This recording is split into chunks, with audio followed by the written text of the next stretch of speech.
Join the Zone Saturday, June 1st for Dino Day at all Sinclair locations. Fuel up and save up to 30 cents per gallon on top-tier premium level fuel with Dino Pay. You got that? Dino Pay. This Dino Day at all Sinclair stations and Dino Pay, plus free Dino swag, and that's on June 1st, which is this very Saturday. Coming on as May is ending here very, very soon, just a couple more days. And we will be broadcasting live from Dino Days. Nice. Saturday show will be on location. Yeah, that Jake Hatch will be doing the Saturday show. All right, joining us now is our NHL and hockey insider for KSLSports.com, Jay Stevens. Jay, good morning. Good morning, gentlemen. How are you? Excited to continue to progress along the timeline of hockey starting. And it looks like we are narrowing down a team name. Is this true? Sounds like it's true. It's kind of a surprise to me. But, yeah, Ryan Smith was on a different podcast, not my podcast for some reason, but on a different podcast last night and admitted that they've narrowed it down to 4. And he only said 2 of them. Oh, man, that's drama right there. He sure knows how to – he's got the sizzle, like Michael Jackson used to call it. He likes to let things sizzle for a while. And what are those 2?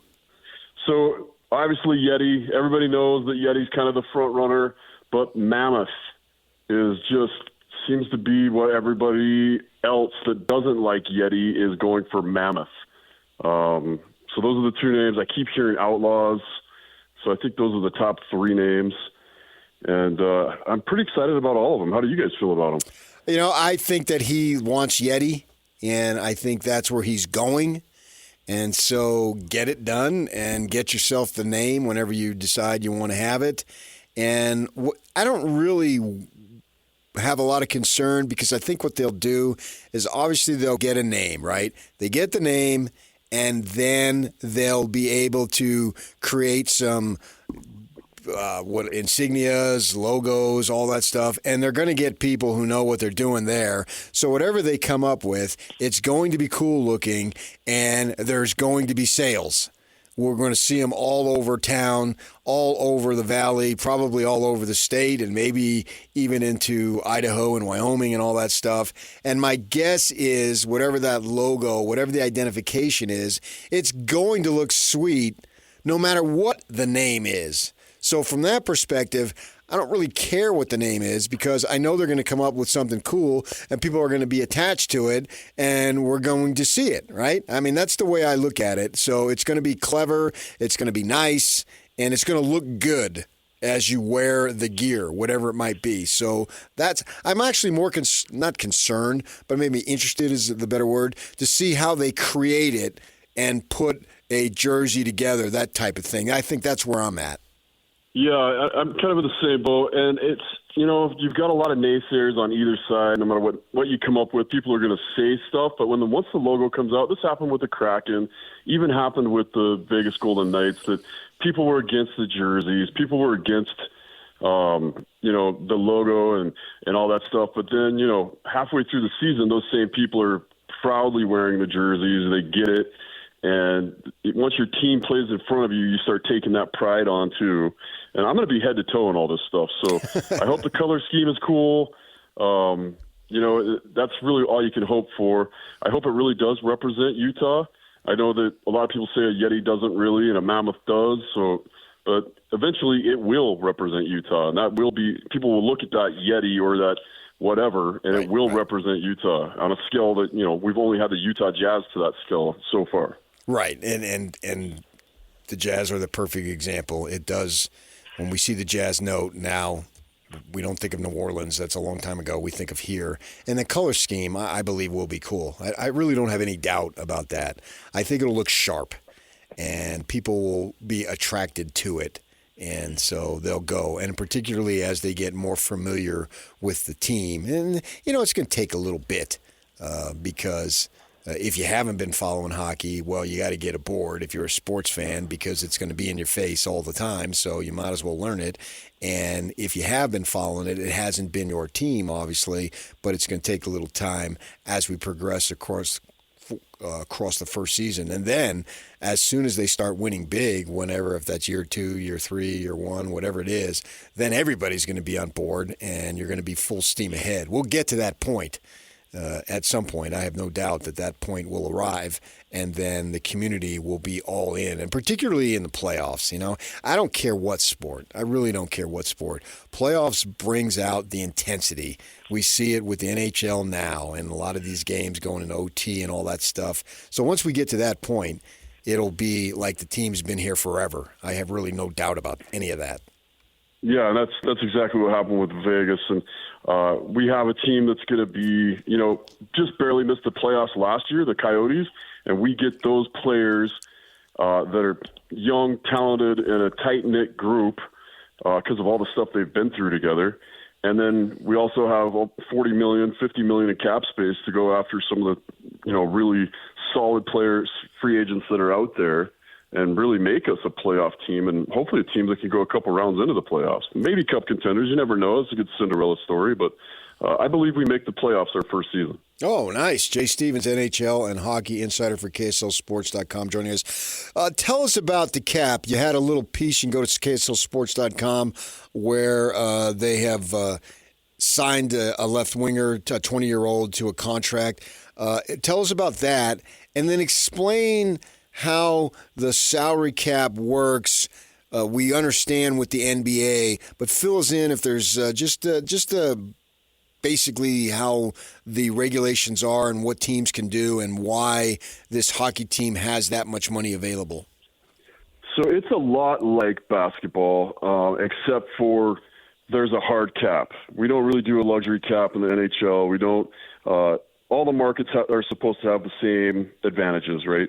And the our GM had his hands kind of tied with what he could and couldn't do in Phoenix. They were trying to stay on that basement, and he just, you'd get a really good player and he'd have to trade him off.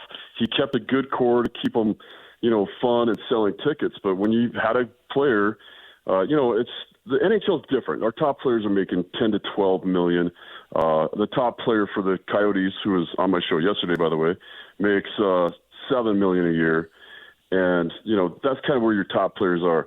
So the Coyotes have traded off a lot of great players. We have a ton of draft picks coming up, and the salary cap went up a little bit. So we currently are going to have $43,264,000 to go out and get some. We have to sign a bunch of defensemen. We don't have really any D under contract for next season, so we're going to have to rebuild our D.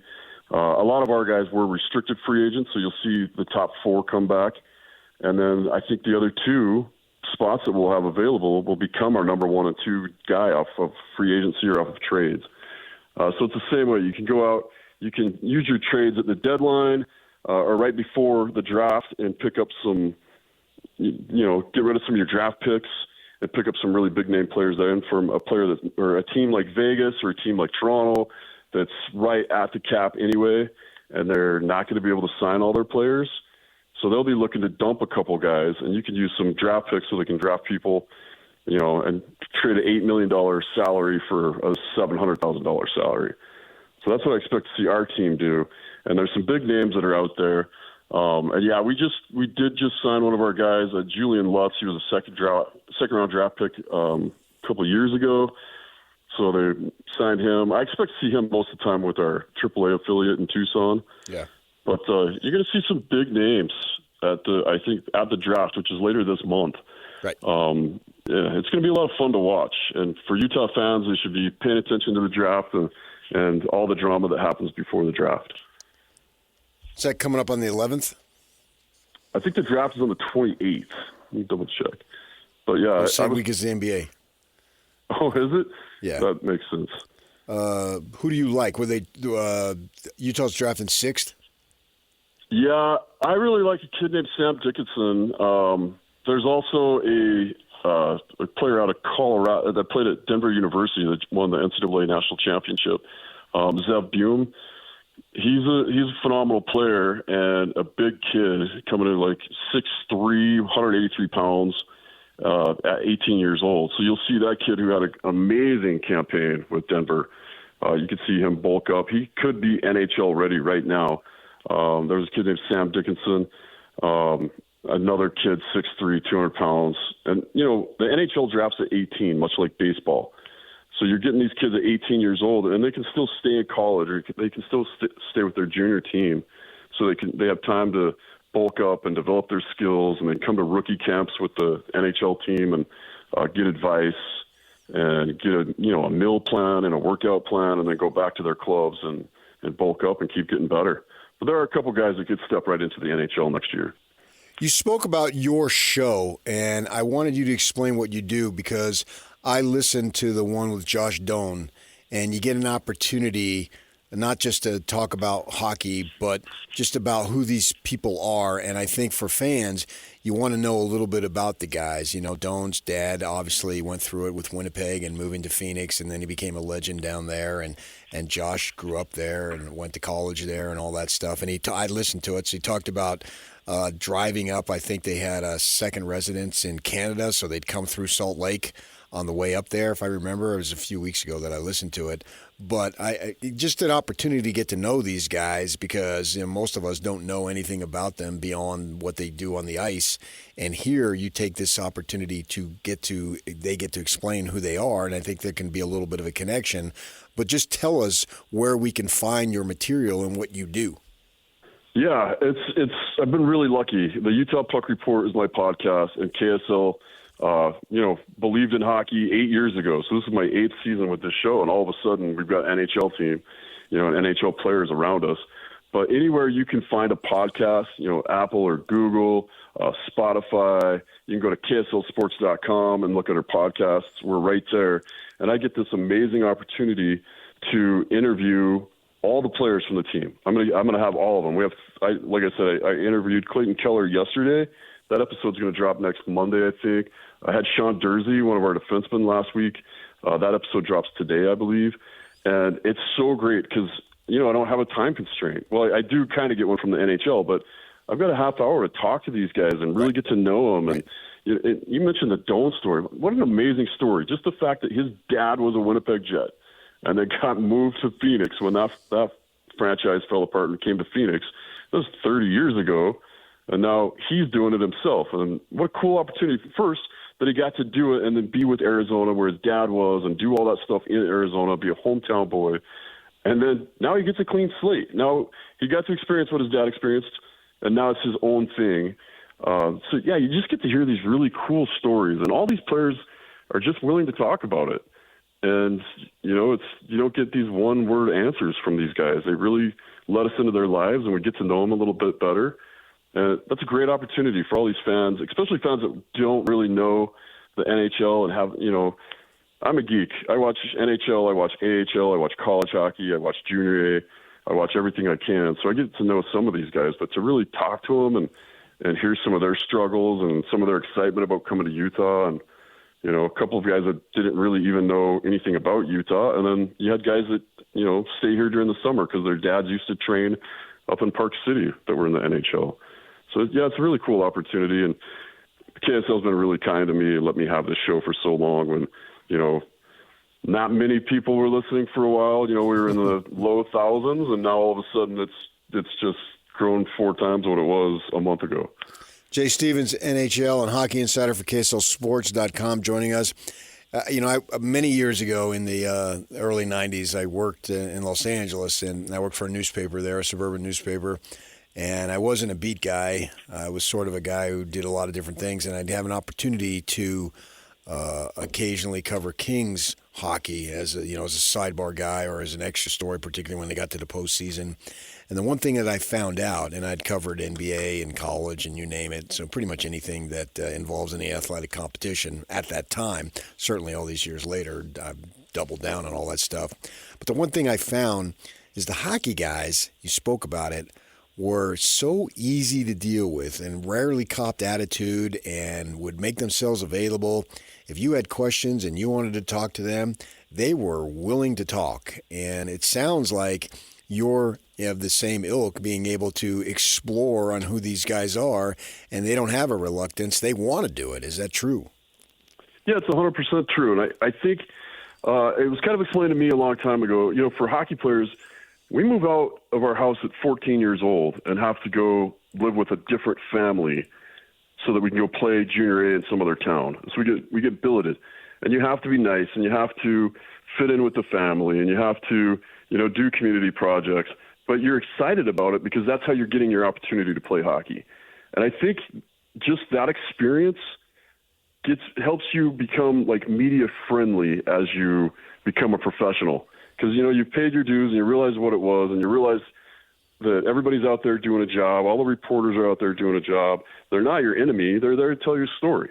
And, you know, I think the NHL gets that, and I think the way that players have to grow up through the media and grow up through, you know, being billeted just brings that ego out. Because if you have an ego and you don't fit in somewhere, the team will get rid of you.